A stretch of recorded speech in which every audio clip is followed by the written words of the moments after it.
This episode is brought to you by Netflix. 3 couples, 4 vacations, a lot to unpack. Watch The 4 Seasons, a new series starring comedy favorites Tina Fey, Steve Carell, Will Forte, Coleman Domingo, and more in a hilarious and heartfelt love letter to long-term relationships. Based on the original Alan Alda film. Watch The 4 Seasons, May 1st, only on Netflix. ChatGPT Plus is free for college students through May. Here's the thing. You've got a lot to do between now and then. Studying for finals, writing papers, trying to keep your life on track. And ChatGPT can help with all of it. It can quiz you for your econ exam, make a study guide from your French notes, plan out your meals and study breaks. It can get really specific on how you like to learn. It can even help you come up with ways to stop procrastinating. So from now until summer break, take advantage of all the ways ChatGPT can make your life easier. Restrictions apply. Welcome back, True Crime Army. I am your host, Margot, and this is Military Murder, a show where I focus on crimes committed by military members and veterans. But don't worry, you don't have to know anything about the military to listen, I promise. True crime just has to be your go-to genre, and if that's you, welcome home. Before I begin today, I just wanted to say thank you for those of you that showed up for my first Netflix date night with me just a few weeks ago. I invited everyone to watch the 2-part docuseries on Jerry Springer, Lights, Camera, Action. The way you got the invite is if you were a part of my Patreon, including all free members. So make sure that you check out my Patreon, patreon.com/militarymurder, to sign up for any future date nights I may host. So if you haven't signed up yet, get on it. It was such a fun night that I plan on doing that again in the future. So make sure that you head over to patreon.com/militarymurder to sign up for either a paid subscription where you get, by the way, a library of 50 additional military murder episodes over and above what you can already get. Or you can just sign up for the free version where you are kept in the loop on most things. Okay, so I wanted to plug that since it was nice to watch a show with others while using the chat feature to kind of reminisce about all of us growing up and watching Jerry Springer and all that jazz. And listen, today's episode that I'm going to bring you today, it would have been an episode of Jerry Springer back in the day. Somebody commented that the next time we watch a documentary, it should be military related. And I think that's great, but I also just like watching all true crime, military or non-military. So I'm not going to be committing to watching anything military specific for date night. All right, with that, let's get into today's case. Today, I am taking you to Louisiana. I've never brought you a case out of Fort Polk, but I guess there is a first time for everything. I heard about this case as it was unfolding back in 2018, and the media information appeared to be all over the place. If you can believe this, I put in a FOIA request into the Army back in 2020. And after following up year after year after year, 2024, I finally got the records that I have been waiting for. During the episode that I'm going to share with you, I get to draw from the actual military court-martial documents to discuss admissions, statements of fact, and ultimately the results of the court-martial. And right before this call, I ended up having to call the Calcasieu court, and I got records from there as well. So, without any further delay, although I am a patient person considering I have been waiting 4 years to tell you this story, join me today as I tell you the tragic story of Shelena Kyle. Now, let's dig in. Military murder is an independent project and is not endorsed by the Department of Defense or any military component. The views expressed are those of the host. The content of this podcast is not meant to be legal or medical advice. Warning, this episode contains graphic details of murder and is not suitable for young listeners. Listener discretion is advised.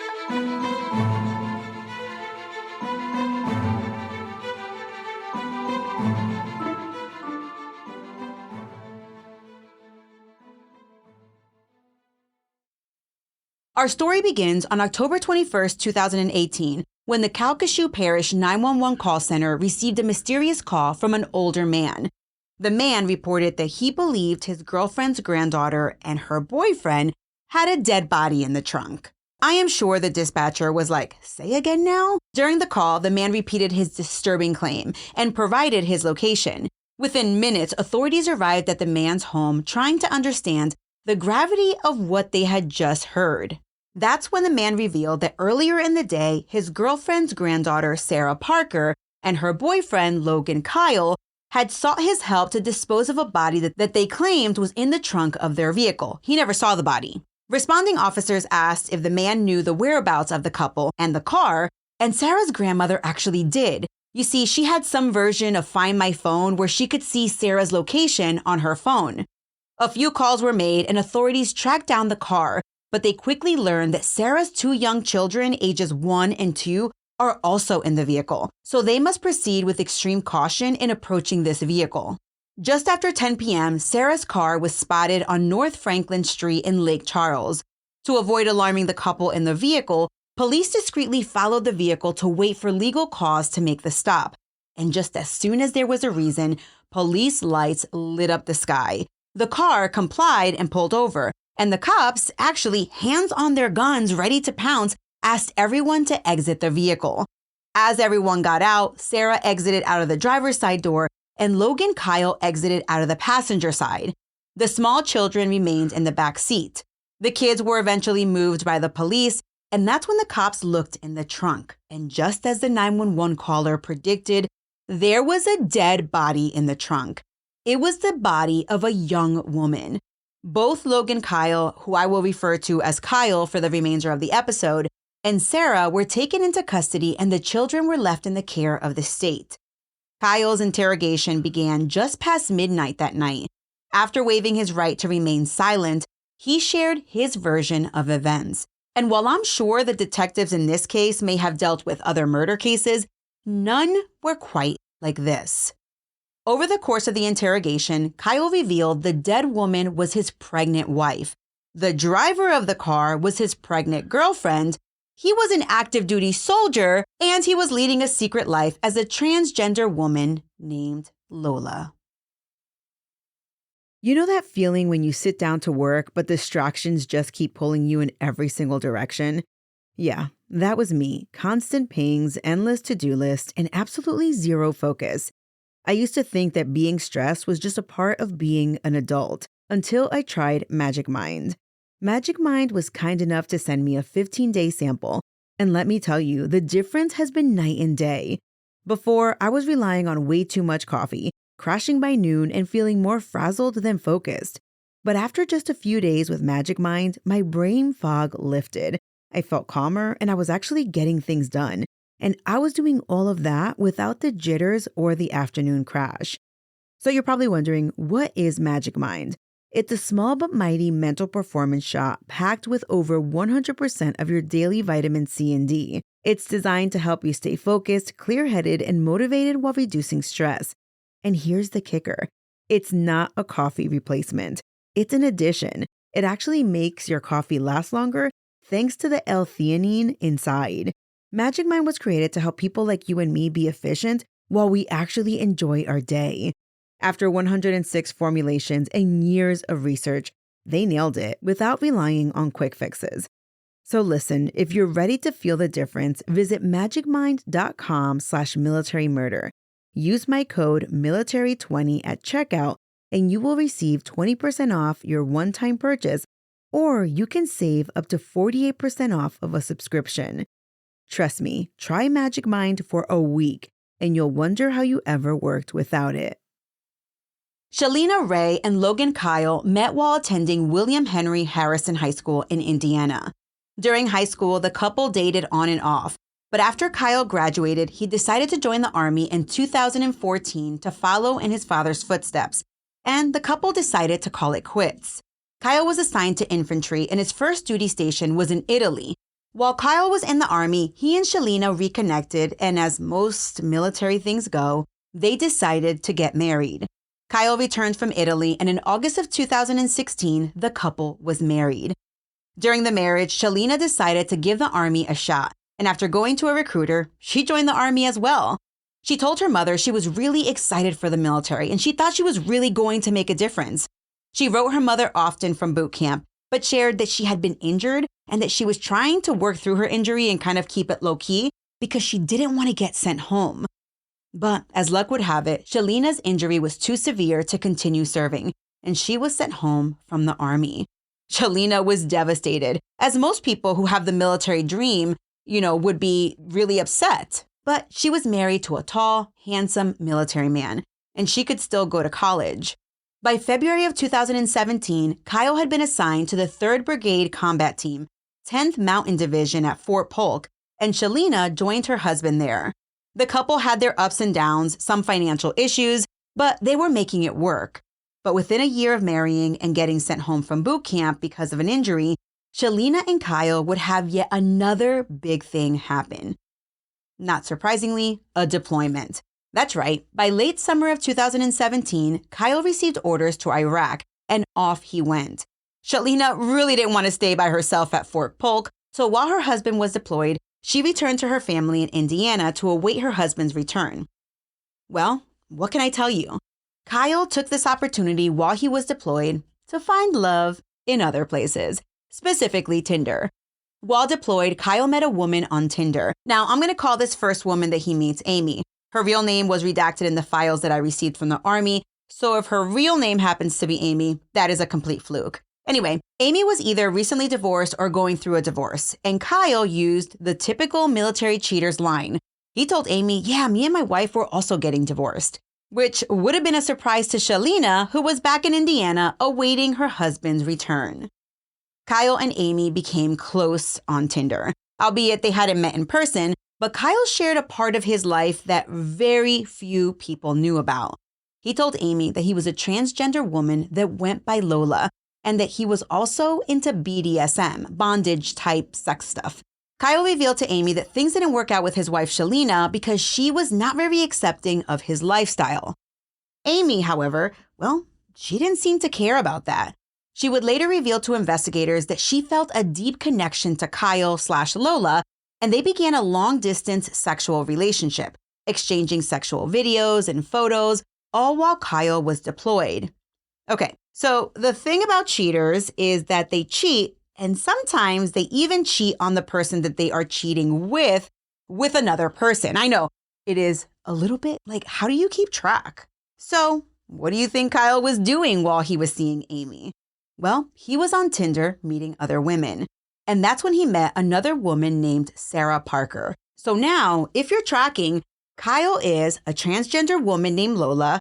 He has a wife and he has 2 girlfriends. And it's 2017, 2018. And well, the Army would not have been a fan of Kyle's secret transgender life. All that being said, Kyle returned back to Louisiana and his wife joined him at their home there.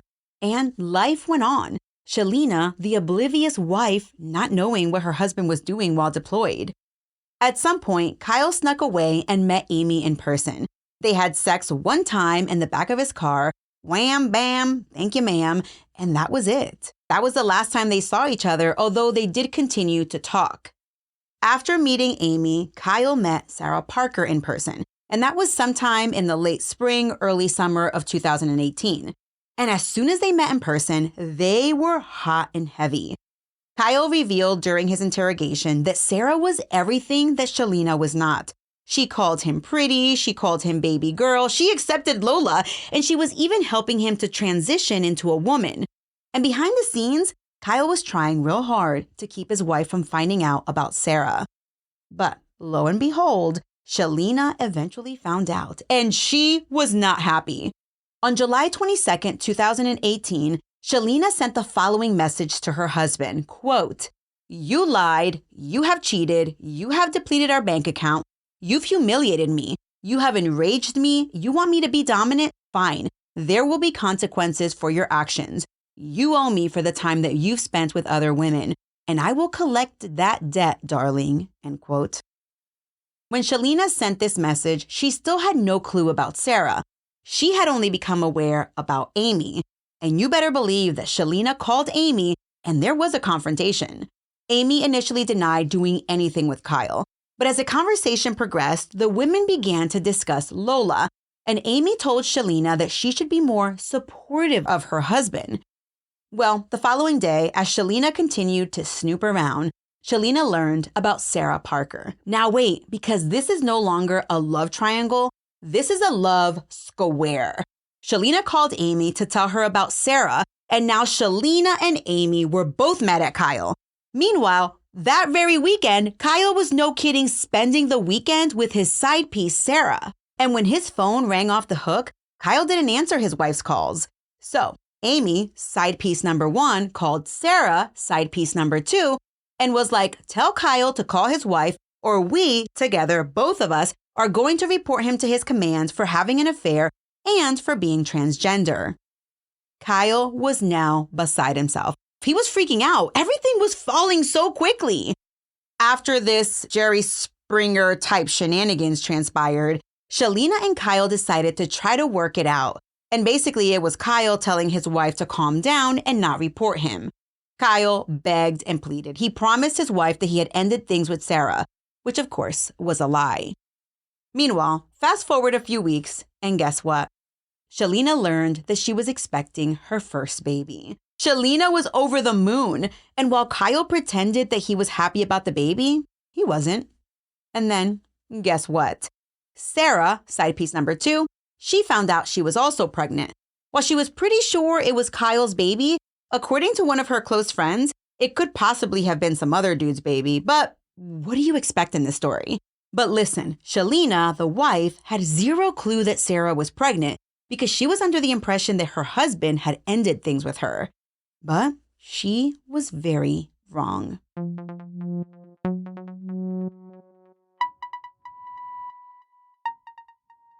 Today's episode is sponsored by Acorns, and April is Financial Literacy Month, an entire month dedicated to taking control of your money. Because honestly, no one really taught me how to manage money growing up.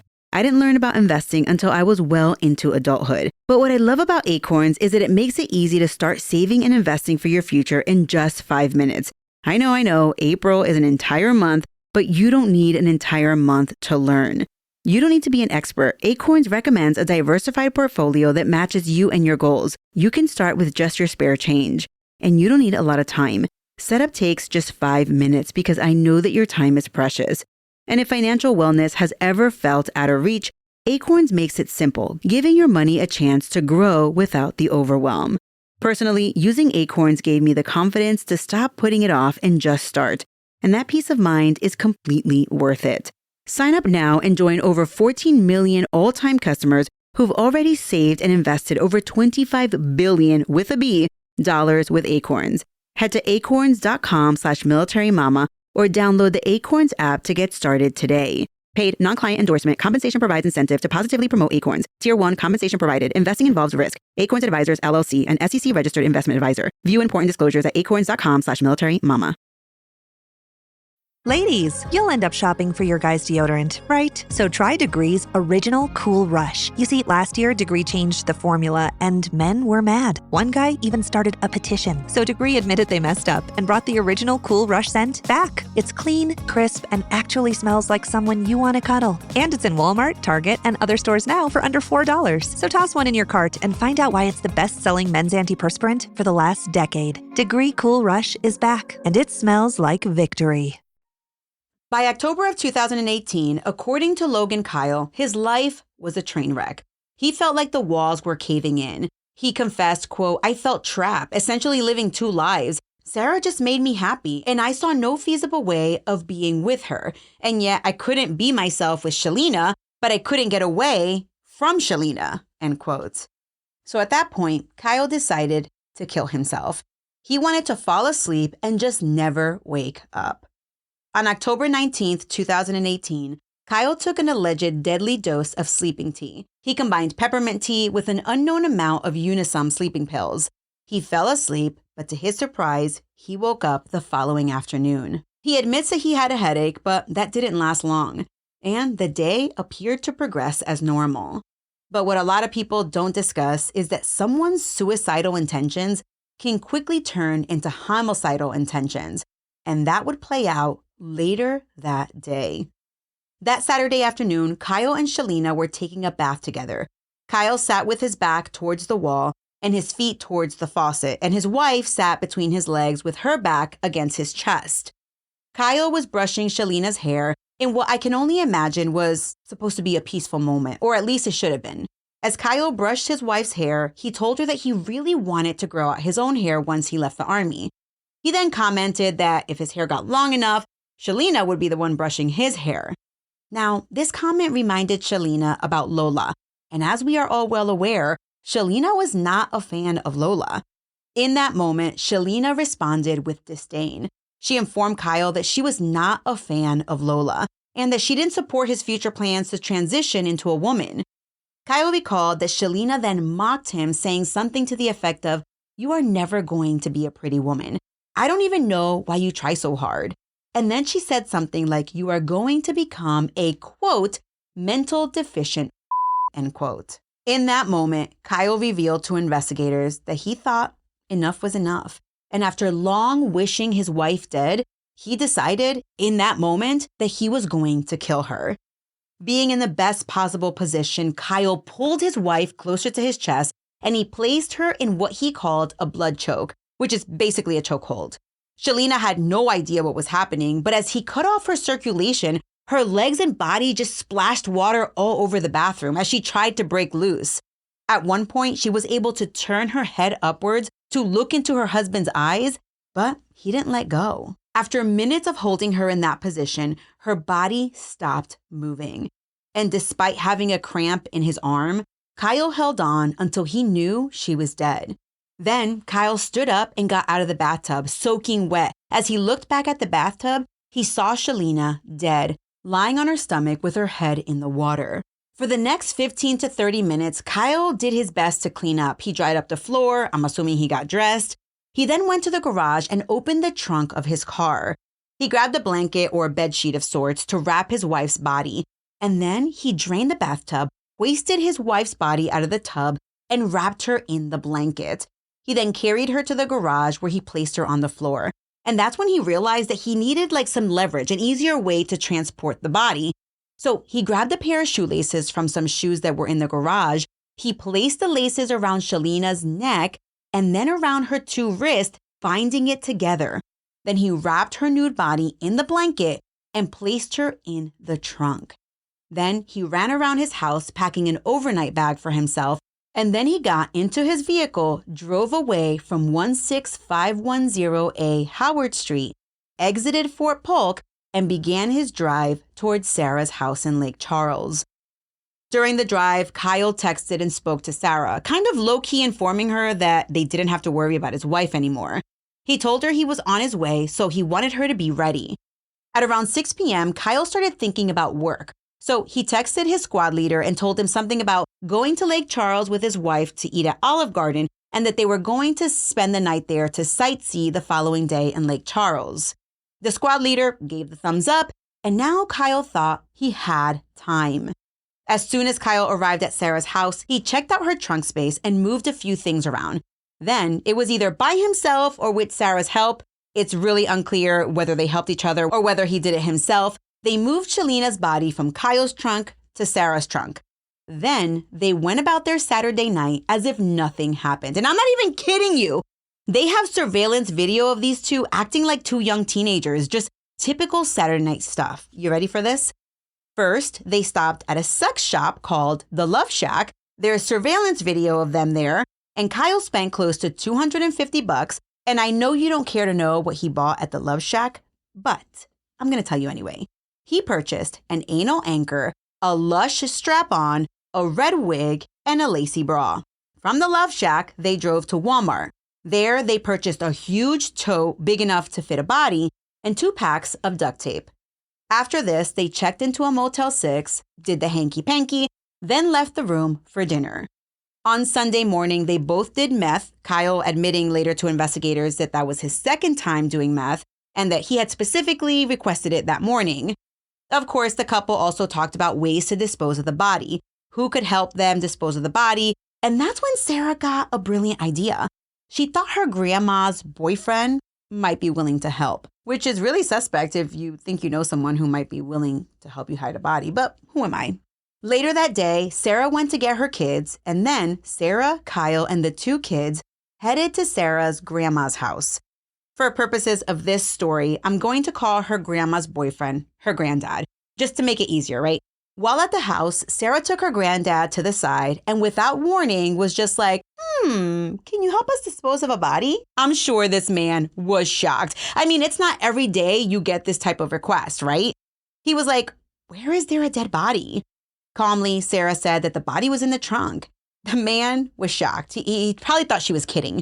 And he further asked questions. Well, is it a woman or a man? Where is the crime scene?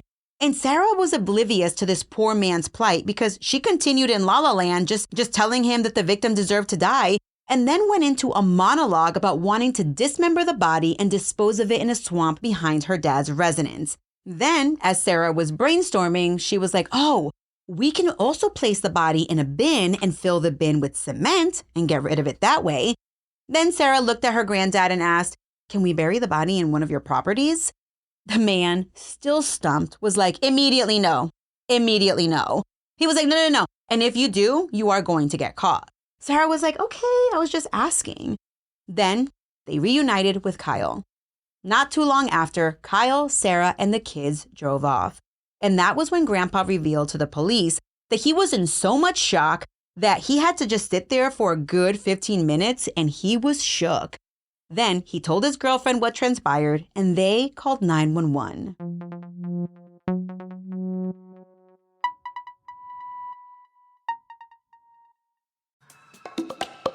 That moment when you realize your skincare is actually working. That's Rodan & Fields, the #1 female dermatologist-founded skincare brand in the U.S. Designed by 2 dermatologists who don't just know women's skin, they know how to formulate for it. Rodan & Fields, love what you see. Tap the banner or visit rodanandfields.com/Spotify to get your exclusive welcome offer. This podcast is supported by Progressive, a leader in RV insurance. RVs are for sharing adventures with family, friends, and even your pets. So if you bring your cats and dogs along for the ride, you'll want Progressive RV insurance. They protect your cats and dogs like family by offering up to $1,000 in optional coverage for vet bills in case of an RV accident, making it a great companion for the responsible pet owner who loves to travel. See Progressive's other benefits and more when you quote RV insurance at Progressive.com today. Progressive Casualty Insurance Company and Affiliates. Pet injuries and additional coverage and subject to policy terms. After Kyle spoke to the civilian authorities, he was transferred to the Army CID. There, he again waived his rights and made another statement. Sarah Parker also made a statement to the police, where she basically corroborated everything that transpired after Kyle arrived at her house on October 20th. When investigators were sent to Kyle's Fort Polk residence, they found 3 dogs, and the scene looked similar to what Kyle described. A search of his car, a 2017 Nissan Sentra, well, it revealed a medium-sized suitcase containing women's clothing, lingerie, a wig, nail polish, and a penis strap-on. Now, wait a damn minute. You mean to tell me that these items were already in the car before he killed his wife? Possibly. Or this was his overnight bag that he packed after killing his wife? I mean, this is so cruel. A forensic analysis of Kyle's phone revealed that he had 2 videos from Sarah. That was mistress number 2, where basically she rants and raves.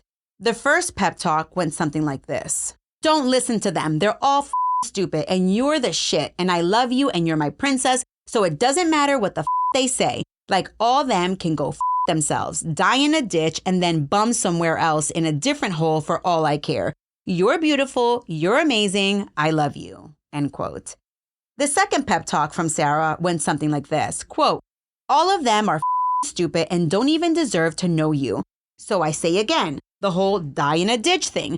I'm going to stand pretty firm on that one. Ugh, yeah, they don't even deserve the ditch. Like seriously, just out of a truck, off a building, just anything. I don't care. Actually, you know what? Out of a truck would be better than off a building because off a building would be too quick. They'd be really scared on the way down, but it'd be really quick death. So I don't really see that being what I would choose for them, but all of them because they're stupid.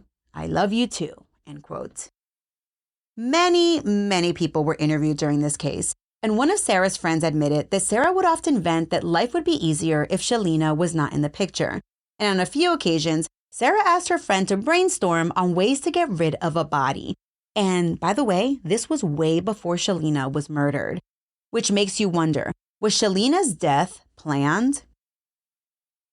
During the search, authorities found Kyle's Google searches, and they revealed how callous he was about murder.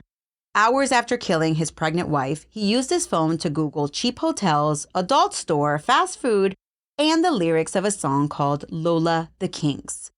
On October 21st, before getting caught, he even searched, "Can you report a kidnapped adult right away?"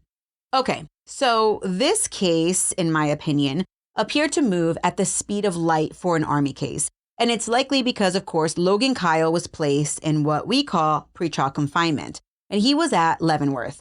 The Article 32 hearing, which is akin to a preliminary hearing, that took place in early December of 2018, and it was held at the Joint Regional Confinement Facility at Fort Leavenworth. Kyle stood charged with conspiracy to commit murder, premeditated murder, intentionally killing an unborn child, adultery, obstructing justice, child endangerment, and wrongful use of meth. There were no witnesses called at this Article 32 hearing, but there was a butt-ton of documentary evidence. After analyzing all of the evidence that was presented, the preliminary hearing officer, aka the FO, had one big recommended change to the original charges. The FO found one significant issue with the murder charge. While he found probable cause that Kyle committed a murder, the FO concluded that there was not sufficient evidence to prove, even at the lower Article 32 standard, that the murder was premeditated. After it was all said and done, the convening authority, however, reviewed the FO's report, ignored the recommended change, and Kyle proceeded to court-martial on all of the original charges, including premeditated murder. After this, there were various motions filed by both the government and the defense, and it appears that after various unsuccessful motions and reconsideration requests, Kyle approached the government with a plea agreement. He was willing to plead guilty to some of the offenses in exchange for the remainder of the charges being dismissed. He also requested to cap any sentence to life with the possibility of parole. So just FYSA, for murder in the military, the minimum sentence is life with the possibility of parole, and the max is life without the possibility of parole, or was for this case. For whatever reason, the convening authority felt that the deal would allow for a swift trial date, as well as the prevalence of justice without the expense of a fully litigated trial. And with that, on June 3rd, 2019, months shy of a year after Shelena's death, Logan Kyle pled guilty to premeditated murder and causing the death of an unborn child. The remainder of the charges were dismissed. So I was able to look at the stipulation of fact, which was dated May 21st, 2019. And that's actually what I used to put together most of this episode. It was over 20 pages and it was very detailed.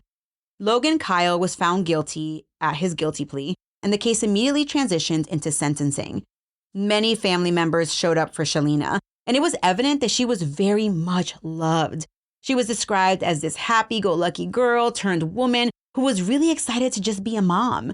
She helped whoever she could, whenever she could. For Kyle, only his mom took the stand for him. There were various support letters where I learned that in high school, Kyle was a lifeguard. He was also on the fencing team, and he played baseball almost his entire life. He was also an active participant in his church's youth group. Logan Kyle was also a military brat. His father was in the Army, and he was born in Hawaii. And after he was born, they moved around a little bit until his father retired as a first sergeant in the Army, and they returned to Indiana to be close to family.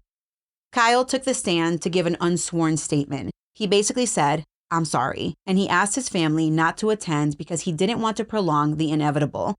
His attorney was able to get out one traumatic experience that occurred to Kyle, and that was something that happened to him while he was stationed in Italy. In 2016, Kyle told the judge that just months before he married Shelena, one of his coworkers failed to report to work. So Kyle was asked to go to the person's dorm. He did, and eventually, upon making entry, Kyle found his buddy had hung himself in his closet. Immediately after this, the Army offered counseling, but apparently immediately canceled all sessions because they had to get back to training. By bringing this up, the defense attempted to say that this was the turning point for Kyle. In the end, the military judge sentenced Kyle Logan to life in prison with the possibility of parole.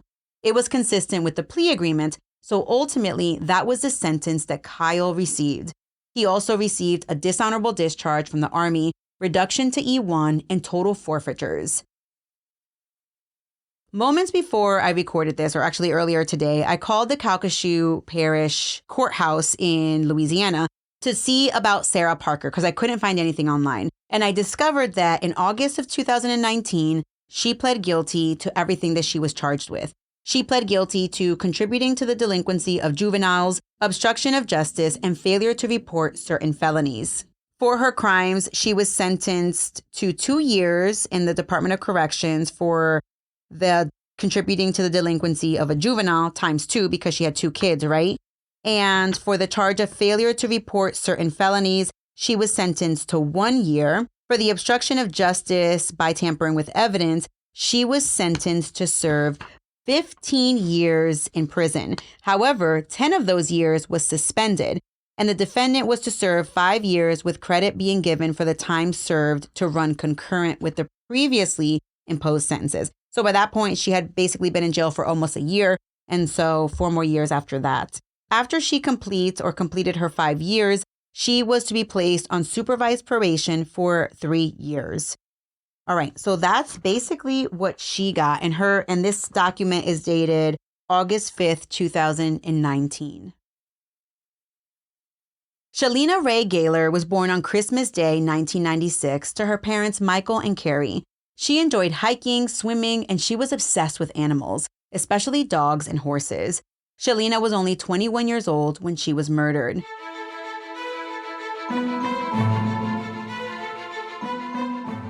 True Crime Army, my heart goes out to Shelena and her family. What an absolutely tragic case. And honestly, I always say this and I'll say it again. Divorce is better than murder.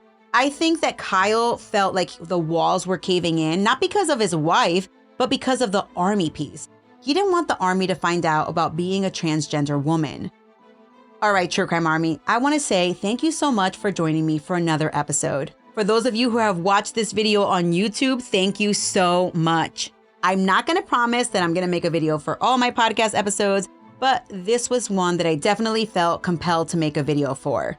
All right, so just so you know, my main sources for this episode was the trial transcript that I got from the Army, the motions filed in the case, and the stipulation of fact. If it was not for my FOIA request, it would have been close to impossible to provide such a detailed description of this case, as the reporting was very vague and kind of floofy. All right, Military Murder is a Mama Margot production. Executive producers are Myrtle, Falcon 13, and Jen. The music was created by Ty-Ops. Until next time, remember, you never really know what someone is capable of, so remain vigilant always. You have a fabulous week, and I'll keep digging to bring you another military murder story next time.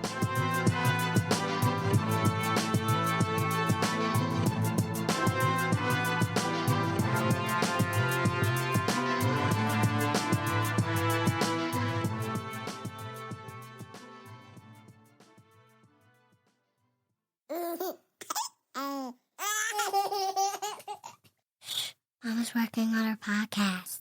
I don't want to.